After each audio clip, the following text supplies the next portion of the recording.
So we are on Agent Growth Hub, where we meet weekly. There's 2 times a week, 10 a.m. Central, 1 p.m. Eastern. No, not Central, 10 a.m. Pacific. 1 p.m. And we meet on Wednesdays for agents that are just, newer to the business, and they're, doing under, say, 20 transactions a year. And then on Thursdays, which is today, we're meeting for agents doing 20 plus transactions, maybe have a team, maybe looking to grow a team, maybe looking to just get some leverage or some strategies to grow the business. And the purpose of it is a mastermind for us to talk together and grow. Looks like we have some more people on, which is awesome. And today we're going to talk about lead conversion strategies. I'm going to chat a little bit. I was looking for the magic pill. I was thinking about what we're talking about today. And we had a conversation on the other mastermind yesterday a little bit about this, but for one, I haven't found the magic pill yet. And I think but if there was a magic pill, I think the magic pill really is the word relationship. And really building relationships that allow, because I was actually, before we got on here, I was looking at my numbers in CSU for January and just trying to look at, okay, right now with everything we have pending, where is that business coming from? And the biggest sources we have are our agents SOI, our past clients, and allied resources. So none of these paid sources, that's where our business is, and our business is doing better this year than it was in the previous couple of years. So if I look at, and I'm going to ask other people to chime in on maybe some different type of lead sources, but honestly, that's where we're succeeding, is within the people we've already met. And where we've been, and we're not getting all the listings, we're not getting all the buyers, but we're getting, I'd say, an unfair share of them. So I was thinking some of it could be the tools that we use a little bit. I know we implemented Fellow, which I think has been a huge help, which is a system that allows people to get valuations on their home very easily. Just to me, it looked very similar to when you get something in the mail from Open Door and want to get a valuation on your home. And for pretty cheap money every month, it allows our clients to go ahead and see the value in their home, have it continue to update, and it informs us when they're doing that. That's a lot of hand raising we get through that from our past clients, people that where maybe we didn't have a conversation with, but the system is having a conversation with them, and just checking to see the reasons for the valuation. Hey, like you asked for the valuation, are you looking to make a move, or are you just kind of curious in the value? So it's a comfortable conversation.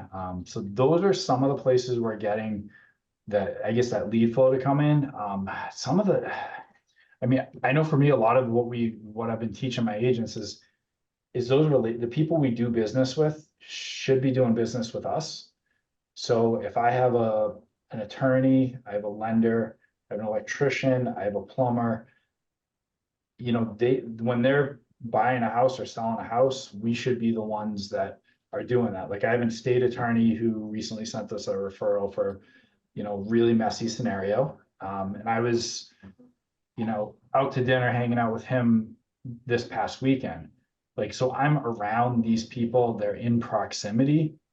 So it's not I don't know if it's like a lead conversion strategy, but I'll tell you, if I'm around the people, they have a tendency to send business my way. So a lot of my time is honestly spent, it almost sounds like hanging out with friends, because sometimes we think of lead generation as only on the phones. And yes, I'm in the office. Yes, I'm texting and calling people today. But what am I doing outside of that? Because if I just do that, and that was our conversation yesterday, I'm only going to get so far. But if I'm going and I'm in relationship with these people, so these people in my database, a lot of them are in my sphere in some way, shape, or form, and I see them somewhere. Like I go, somebody has a birthday party, I know I need to be at this birthday party. And I know that I'm probably going to get a couple of referrals at their birthday party because two people there were waiting to see me again to talk to me about it. So just a different way to think about this, where it's, again, like for me, when I started, it was always, let's call expireds for sale by owners, but there's a bunch of gold right in front of us that we don't always see because we're stepping over it to go to get to somebody we don't know. Yes. I think like Mike and I made a really concerted effort last year in 2023, like the beginning of the year, to spend time reaching out and connecting with all of the people that we have already worked with and all of the people in our database. And I think that you're spot on, Jim, when you say that, you know, a lot of people will kind of step over. They won't prioritize the time with their people or their sphere or some of their past clients because they're looking for new business. When if we shift our thinking about it and say, actually going and stopping by their birthday party or going and stopping by a baby shower, going and stopping by or bringing, you know, we just brought, you know, some of our best clients out for dinner last weekend, you know, it's like spending specific time with people who you have done business with will continue to perpetuate their mindset to bring more people to you. And so in and of itself, that becomes prospecting time at a really high level, right? So it's not to be able to prioritize that, it's super key. It's relationship building. And I think it's important to not look at all of your relationship building as being on one parallel, but like realizing that there's relationships that will bring you massive amounts of business. There's other relationships which won't at all. Like some people are not, they're not networkers. Like they don't go and like, they might have an amazing experience buying a house with you, but they're not going to go talk about it. And that person, like, sure, you can spend a little bit of time on them, invite them to your client event, send them a birthday and a home anniversary card, but don't go like pour into those people. But you get like a VIP who buys 5-6 homes a year from you, sends their brother, their cousin, their mom to you to buy houses. Like, fuck, let's go out for dinner. Let's go spend some time together. Yeah. Like, let's build this relationship deeper. You know what I mean? Like, I want to pour back into that person. Yes. Yeah, well, I can't remember the word for it, but basically those people that would refer you a bunch of business and are in a position to refer you a bunch of business that you actually also like and you want to hang out with. Yeah, they're out there. So like the guy I hung out with, him and his wife and some other friends at this place last weekend, like he sends me a bunch of business, but I also like him. I actually like hanging out with him. And, you know, I have a couple other clients like that. They're friends, but if I really think of it from a business standpoint too, like they're people I want to hang out with. They're people I send business to naturally because I trust them, and they naturally send business back to me. And so it's some of it is actually living life. And I think it took me many years to figure out why client events. Well, client events just gives you an opportunity to, for one, a reason to reach out to somebody. And number two, a reason to actually be around those people, like to just go hang out with them. And we would always talk about client events and we've done some, but I feel like going into this year, like I actually see it as like this huge value where it gives you that opportunity to, it's almost like a wedding. Like you got to go and talk to all the people and stuff and you're tired by the end of it. But stuff happens as a result of that, and it's because you're in relationship with people. People do business with people that they trust, and they can't build trust over the phone.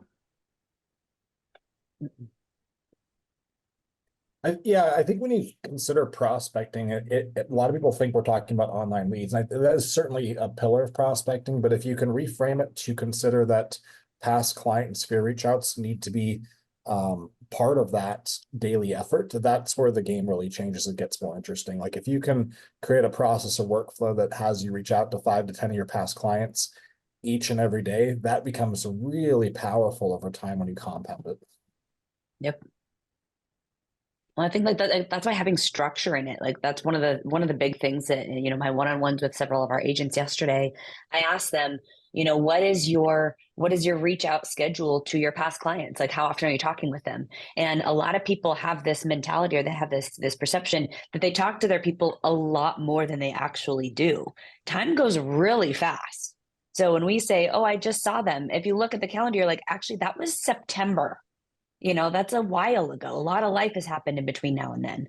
So structuring our reach outs to past clients, structuring our reach outs and curating our schedule. Like Mike and I literally will book out our weekends 3 months in advance intentionally putting clients, like what we call our influencer clients, into some of those date nights in order to continue to nurture those people, right? And like the couple that we took to dinner last Friday, what did they buy? 3 houses last year, and they sold one, and they sent us their sister. He Like, bought a $2 million house. Mhm. He bought another property, and then he sent us his sister who bought $1.5 million property.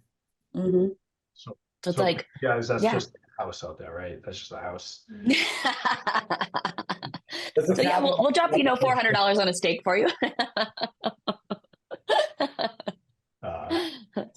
But yeah, it's, what was I gonna say? The other thing too that I think I talked about this yesterday as well was just the expired and for sale by owner are great. So like if you're going to do that with your sphere and stay in front of them, when you sell an expired home or sell for sale by owner, help them sell their home, like that relationship, like from a business relationship is usually super strong. Some of my best referrals and long-term clients have come from those different sources, but pulling them into that, now they become your friends, they become your clients, they become those people that you actually, because you don't have to go and call, say you got 10 or 20,000 people in your database, like you can't be prioritizing. Like one thing I do, and it's not super efficient, so it may not be the best idea, but the people that I see on a regular basis are still in my database. And I have reminders in there. They're not actually phone calls, they're reminders to remind me to stay in front of them. So it's just a way that I do it because I want to keep them top of mind.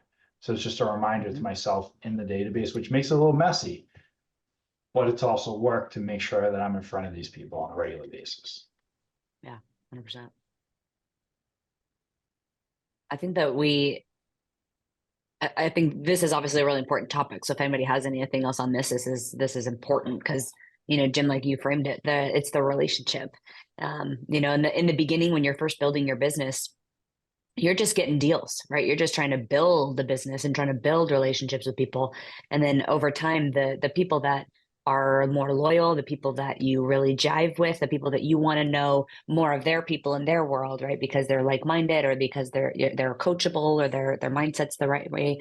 Those are the people that you want to continue connecting with. But like pivoting to what's working in what market, I think is a really important conversation. Chuck, did you have something on this? Yeah, I was just going to talk about the client that you guys were talking about taking to dinner. And one of the things that Mike has done is it really is a two-way street. So, I mean, this guy is sending referrals, but Mike is also knows what is kind of moves the needle for him. And so like he's making some connections for this guy to actually increase his own business. And so you have to look at it from both sides, yeah, I mean, it is what's in it for me, right? And a lot of times it's not really what's in it for you. First off, it's what's in it for them, and then it'll come back. Yeah, that's huge, Chuck. And I know a lot of times on the agents, they'll say like, how do I build those relationships with people, whether it be like an electrician, a HVAC guy, call them and see how you can help them with their business. Yes. Sometimes it could be referred. Patron them. Or if you have, like maybe they're running a business and they're having struggles with actually how they're running their business. Like maybe you can give them business suggestions or whatever it is. But yeah, help them with their business without expecting anything in return. And they're naturally probably going to do business with you if you're helping them. Help people. Mm-hmm. It's weird. 100%. 100%. I think that let's pivot a little bit to kind of what's working in this market and not, because we brought this up a little bit yesterday, but guys, like when COVID hit, right, and the pandemic happened, all of a sudden phone calls weren't working anymore. What we had been doing for years, we had Mojo, we had the triple dialer, like we had been like hammering the phones and like getting great conversion for years. And all of a sudden, nobody's picking up the phone anymore because they're sitting on their phone at home all day. Right. And so text, like everything went towards text and gifts and emojis, like that was like a high conversion pivot that we made. And then I think in the end of 2022, people kind of wanted like connection again, and texting, you don't feel as connected. And in the end of 2022, and I think all of 23, we found the highest conversion calling again. Right. And people were picking up, and there was a lot of really good consistent conversion. And then as 2023 kind of came to a close, we've noticed over the last couple of weeks that calls are not effective. They are not being picked up. 20% maybe of our phone calls are even being picked up by our team. So as we're looking at these trends week after week, because we can see, calls, texts, emails, and then of course conversations and pickups, we're like, this is a problem. And I think that it's really important as business owners, not just where you're running a team, but if you're running your own business, to continue to look like week to week, is what I'm doing actually working? Like I think a lot of us just get, like you said, Jim, in this mode. Like, this is what we got to do. And I just got to make my calls, and I just got to make my 300 calls or whatever it is a week. And it's like, okay, that along with the relationship building is this mode, is this medium of communication actually converting? And what we found is not. So we've switched back to a little bit more aggressive calling, where our new leads will call 3 times in the first day. But then every single time we call, we also text and email. And we're starting to see a lot more responses. Most of them are no's, but we're getting a response. We're able to at least put them into a bucket, at least set them up for some sort of nurture. Like, that's what we're looking for. So that's kind of how like we're pivoting right now, because we're noticing that calls, and I think of the carriers too. I think we talked about that a little bit. Like, I'm getting phone calls that I'm actually not actually, my phone's not ringing, but then I have a voicemail that somebody just tried to call me. So is anybody else experiencing that as well? I think calls are super important, and I think people that say don't call are like they're either trying to sell you something, or they're downplaying how hard this game really is. You know what I mean? Because lead conversion is a tough business, right?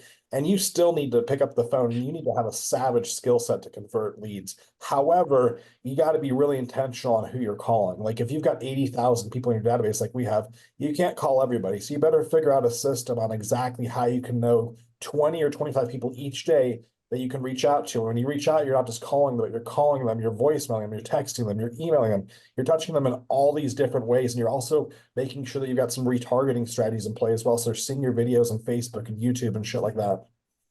It's got to be multi-channel. Everywhere that they go, you have to be, whether it's their email inbox, their text inbox, the phone, or Facebook or Instagram or YouTube. You got to be everywhere.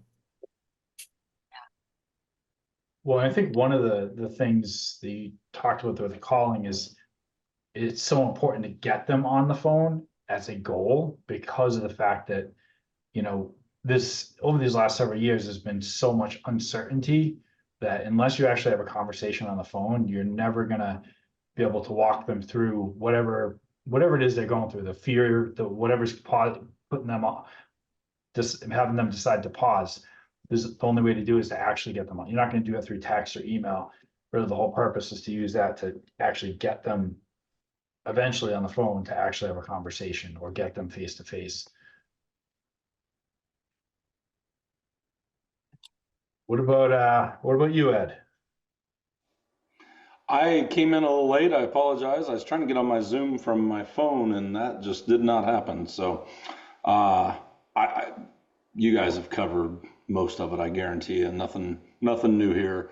We never stopped calling, even when Robbie T was coaching our ISA department, and we never stopped calling. We're in the Midwest, and in the Midwest, people still pick up phones and want relationships. So, but I understand where the East Coast, West Coast sometimes is, not that way. And, but I heard all along text, and we would say call, text, call, text, call, text. That was our thing.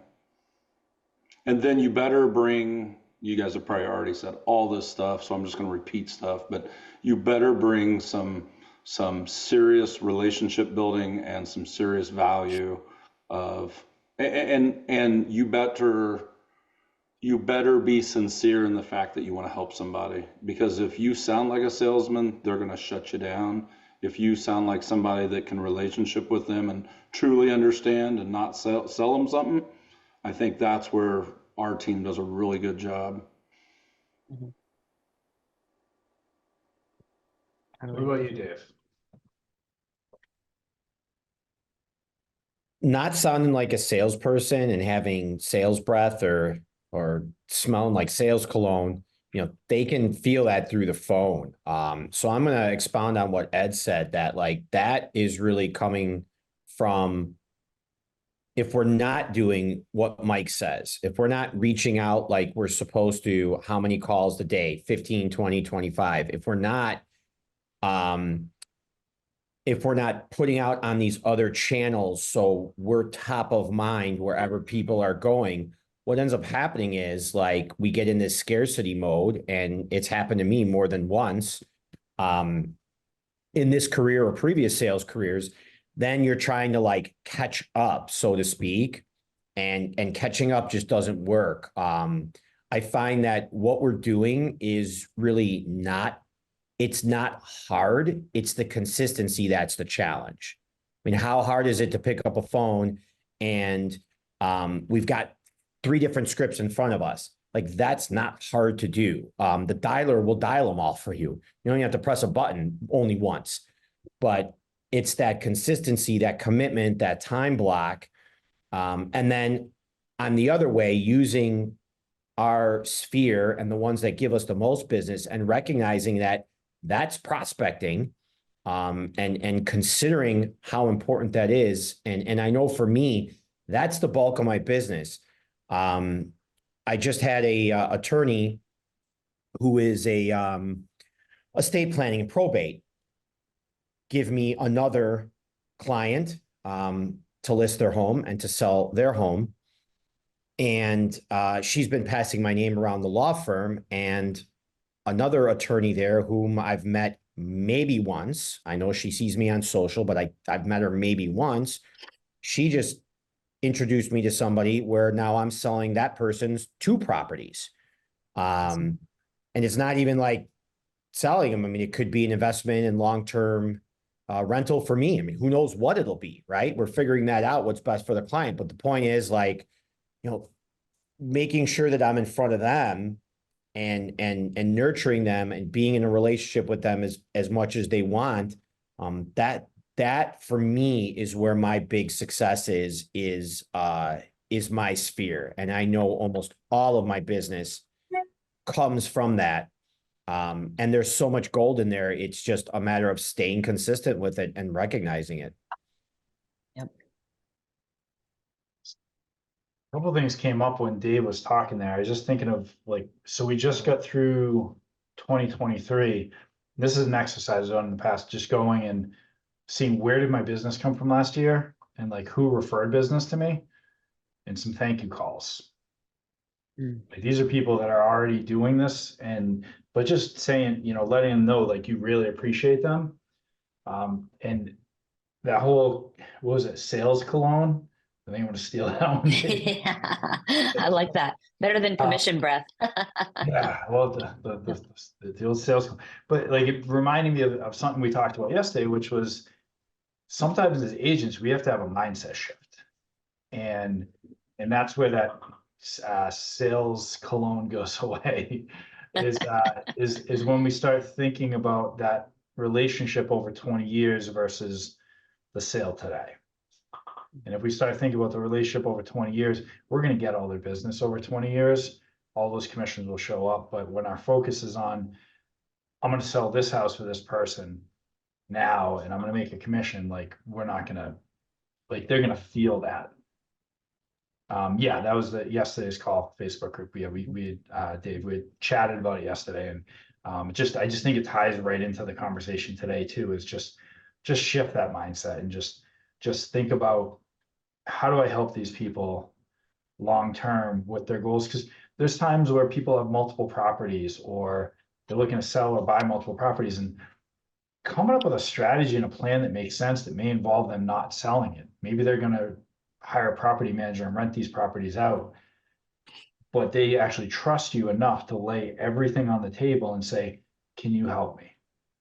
They're not going to do that with somebody with sales cologne going on. I love to say, That's so Yeah. much better. I'm just going to keep saying, Sales cologne. but it really like nobody is going to lay all their eggs, like everything on the table if you're trying to sell them something. But you're going to get all that business over that period of 5 and 10 years if you actually go ahead and just decide to help them. And they know that that's what you're doing. They know that you're caring about, and they want to make sure you get paid because you're a professional and you should get paid. But that's not what everybody's worried about.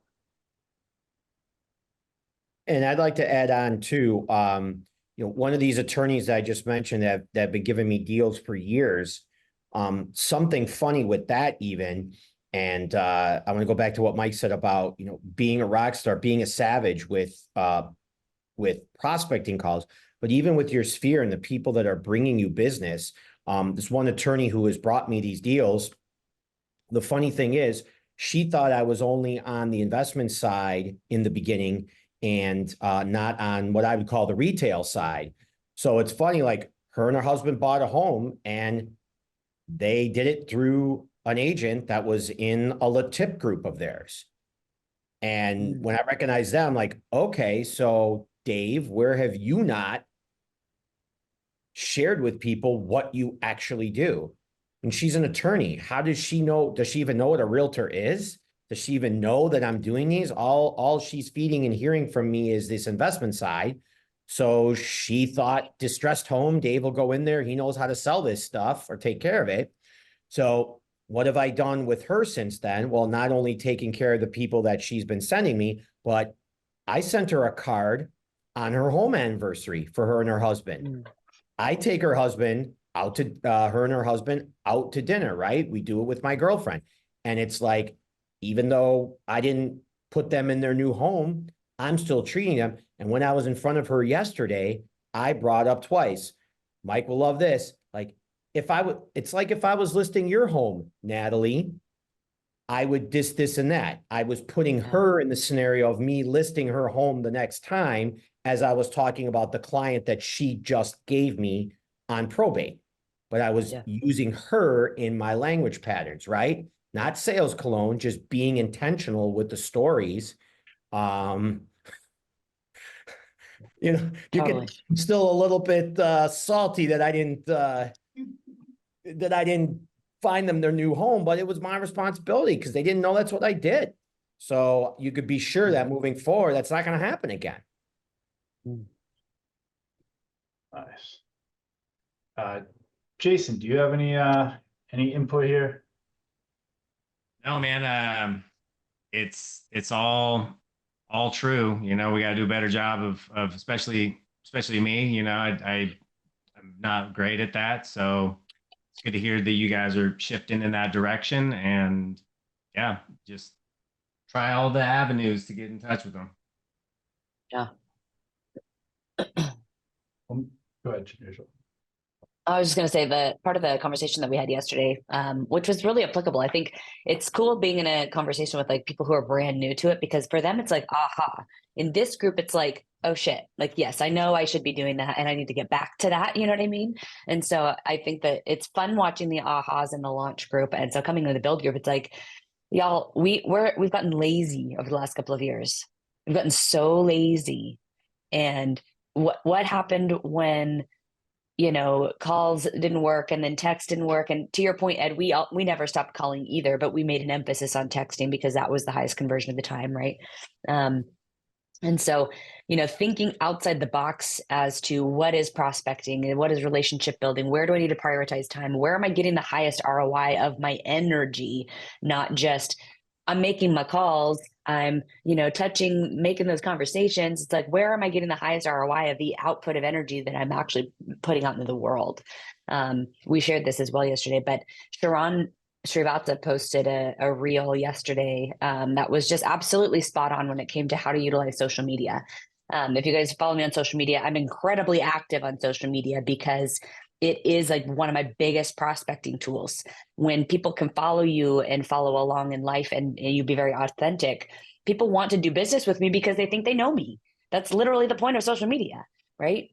And so I put a ton of stuff out there. Like I've made a concerted effort this quarter to post every single day, which is kind of a lot of planning, if I'm perfectly honest. Like it takes time to plan and like think of all these things and, you know, do these posts, but getting the kind of interaction. Now I'm going in and part of my prospecting time is connecting with other people. I'm responding to comments, or I'm going to their pages and responding to comments. So what Sharon said was this: we have to stop checking in on people. We have to stop, especially our sphere or past clients. We have to stop calling to check in on you. How are you? What's going on? Like, are you an idiot? You've got Facebook, you've got Instagram. You know exactly what's going on in their life. You know exactly what they're up to. You know that they just went on a date night or a trip, or they just got a dog, whatever it is, right? So he said, instead of like interrupting their flow, because that's what checking in is. You're interrupting their flow. You're making them stop to explain to you what's going on, which is inconvenient for them. We instead have to be the ones who jump in and work right along with their flow. So a check-in call no longer is, hey, checking in on you. It's, hey, Ed, I just saw but congrats on the 49ers going to the Super Bowl. Like, it's so exciting. I know you love them. First of all, the 49ers can do, you know, I got a different opinion, but it's all good. Like, we can still be friends. But you know what I mean? It's like, yeah. But you know, it's like we're calling to not to check in on them, but to relate with them. And now if we are saying, hey, I saw what's going on, like, are you doing okay? Like, I'm so sorry about this. Like, whatever it is in any situation, you're going to immediately be in rapport. You're not going to be interrupting their life. And instead, you're actually going to be adding some value because they see that you're paying attention, and that means something to people. Well, you So got it's a different mindset shift. You got to think about the conversation you're going to have with them and what's going to excite them, not excite you. Yeah. Right. Yep. So you bring up the 49ers to me. Of course, I'm going to be like, all right, well, this was a good break because I want to talk about that. Right. But you need to do that. You need to think about the person you're calling, and hopefully you know something about them that will excite them versus, hey, I'm checking in. Well, hey, I'm checking in too. Who cares? I mean, you got to excite that person for having the conversation. Yeah. There has to be some meat on the bone on that conversation. I've coached a lot of our partners because like our partners are always newer agents, and I'll listen to their phone calls and they'll be like, hey, Ed, it's Mike, just checking in on you. How you doing? Like, that is freaking bullshit. It was the script forever. Gotta be so much better than that. And so like I'll coach and be like, hey, like, let's just think of something better to say. Hey, I wanted to see if you got the listings I sent. I want to review the criteria with you and make sure I'm still sending you the most relevant homes. Or, hey, I want to give you an update on where interest rates have gone in the last month and how that could affect you as a buyer. Like bring some freaking value to the calls, you know? Yeah. Come from contribution, right? I've heard that a million times. But most 100%. people. But what does that mean? Yeah. Well, Jim contribution talked is about. I'm checking on you. Jim talked about relationship, and so I did a Zillow Go show probably a year ago, and just life happened to this family as it does to a whole bunch of people. And so like I've been calling, texting, haven't heard back. And so I sent her my new V card and I said, hey, I just want to catch up with you because last time we talked, you had a whole bunch of moving pieces. So she's living with her mom is living with them.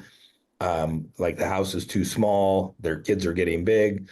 How is all that going? Well, then she immediately called me back and we haven't talked. But mom is now in hospice. Okay, well, that's like, we need to, as Ed said, you know, like you need to stop. And like that changes the whole thing. How are you doing with this, with your mom being in hospice? Like, what does that look like for your family? I mean, are you now, everything is on hold? Are you still working? You know, because she was a dump truck driver. So she gives me the whole update because I stopped long enough to actually hear what she said, not just roll over and start a conversation about, are you still looking for a house? Because like, hey, mom's in hospice. How is that doing with you? Like, for real. Well, and this makes the job more enjoyable because when you're like, I think in the movie Office Space where she's like, corporate accounts payable, just a moment. And like, that's like the conversation all day. Like, it's not enjoyable. Like, you're not having, like, just like, you're not having conversations with people. Like, I had a lady who I'd really never met her. She was a past client of like a previous team member. She came to our last like Pi Day. I met her, I chatted with her a little bit. She told me she was having a surgery. So I shot her a text the day of the surgery or the day before surgery. I'm just like, hey, just praying for you. Just, you know, I hope all goes well. You know, I gone on a listening appointment since then with her for, but it's like, just care about people. Like actually like listen when they're talking. And sometimes I've had my agents do, I don't know if they all do it well, but ask them to like, just when you talk to people, don't just put down they want a 3-bedroom, 2-bath house. Like what's going on in their life, that should be in your CRM. Like whatever's going on in their life should be in there, and it should be you know, in some way, you know, highlighted in a way where you can go back and you know what's the last time I talked to them, they were putting their dog down, or the last time I talked to them, they were getting a new dog. Like, what is that that's important to them that was going on in their life last time you spoke? Yeah. I bet there's a lot of people on here that have helped people not in the real estate industry or not in the real estate space, but helped them with other things because you just had an honest conversation and just chatted, and all of a sudden it's like, oh, you need this. Has nothing to do with real estate, but hey, guess what? We know a lot of people, so obviously we have a lot of those answers. Or have you thought about this? No, I haven't thought about that. Because again, we have a lot of life knowledge, business knowledge. So when you're just helping people, good things come back to you. 100%. Well, even Paul, We just had it. sorry. I was just going to pivot a little bit, not really pivot, but just say like during role plays this morning on our team, we had a great conversation and a couple of really good role plays about how every single conversation that you have, the goal shouldn't necessarily be an appointment. Like you really shouldn't be going in with the mindset of I need to get this person in here, right? And if we go into it with that mindset that, oh, this needs to be an appointment, you're going to be tone deaf. Yep. And that's what I was noticing in the role play was like, I would say something and they didn't really hear me because they're trying to figure out how to pivot back to an appointment. And I'm like, you've got to just listen. You've just got to bring value. Robbie has talked about this for years. You have to come to the phone call completely attached to the outcome. You know what I mean? Yes. Do that. Right. Yes. So it's the not outcome, good to like- say, hey, your dad's on hospice. How long will you think that'll last? That's not good to say, right? You're in recording this. Just So- curious. So you know how people are, well, Novak is one of them, very attached to dogs. So I had a partner and one of my clients has 2 little dogs and they're looking at condos. And so condos sometimes have like no dogs or 1 dog or wait, whatever. So he actually said to the client, so this condo only allows 1 dog. Are you thinking about keeping both of them? And I'm like, that would be like me asking you if you're thinking about keeping both of your boys. Like, what the heck? And I'm still working with them. We had a really, she and I had a really good laugh. She's like, yeah, I couldn't believe he said that. And I'm like, I can't believe he said that either. But like, you can't be tone deaf. You have to like, hey, these people often love their pets about as much as they do their kids. And that's just one of the things. You have to listen, you have to empathize. You can't assume that just because you hate cats, everybody hates cats. Chuck, you're not a cat lover, are you? It depends on the cat. I like big, I just lazy assumed cats. you wouldn't be, so.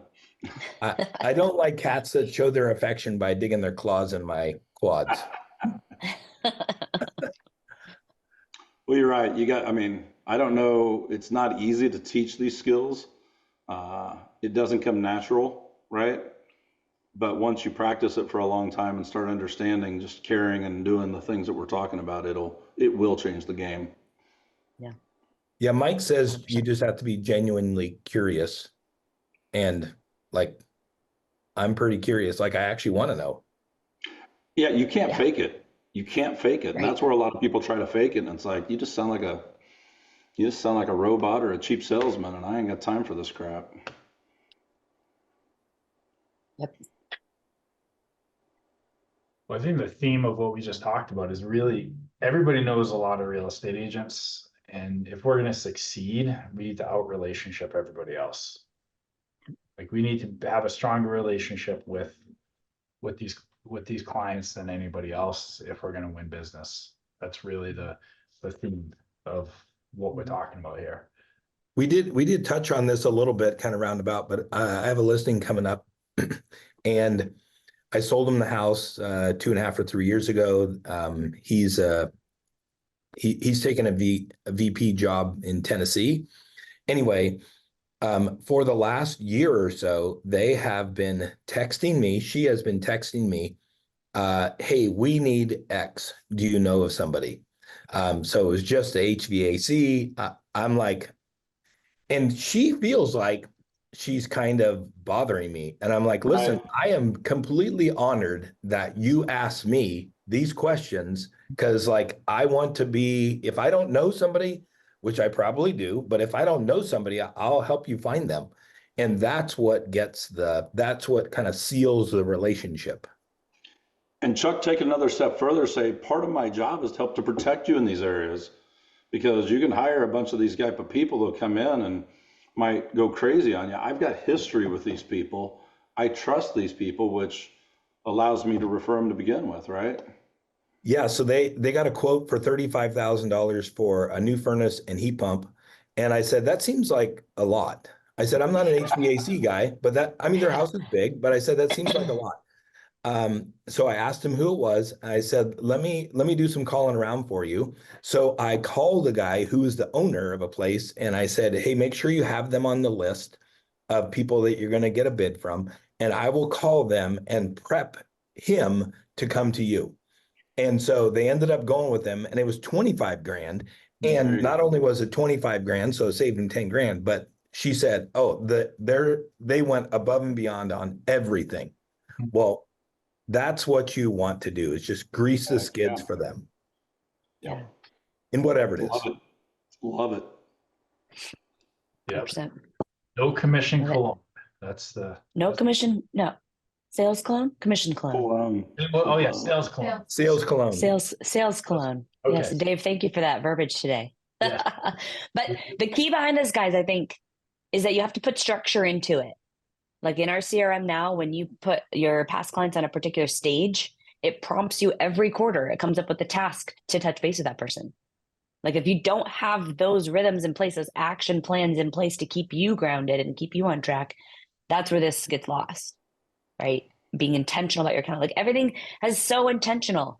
It has to be so intentional. But the second it becomes intentional, it's like that discipline equals freedom concept, right? Like the things become intentional and all of a sudden you're accomplishing things, and it becomes a lot easier to just follow the program that you've laid out for yourself.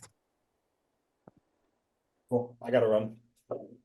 This was great, guys. I will we'll actually close out. If Novak's leaving, we're all gonna leave. That's the Perfect accountability to get shit done. Have a great day, guys.